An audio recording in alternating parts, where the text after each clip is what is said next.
Hindi bababa sa 20 sasakyan ang inararo ng isang 10-wheeler wing van sa northbound lane ng Katipunan Avenue flyover sa Quezon City mag-aalas 7 ng kagabi, December 5.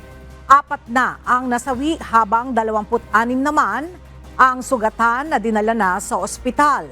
Sa ulat ng mga otoridad, nawalan umano ng preno ang 10-wheeler truck kaya naararo nito ang 16 na motorsiklo, 5 four-wheeled vehicle at isang bus. Ayon sa Quezon City Police District o QCPD, nahuli ang truck driver pasado 1:00 ng madaling araw. Nawala ng preno yung truck, inararo niya itong mga to. Ito, saka mga motor, maraming na-damage. Nawala kami ng preno, tapos kami, bilis tumakbo yung truck, nasagasaan yung mga sasakyan.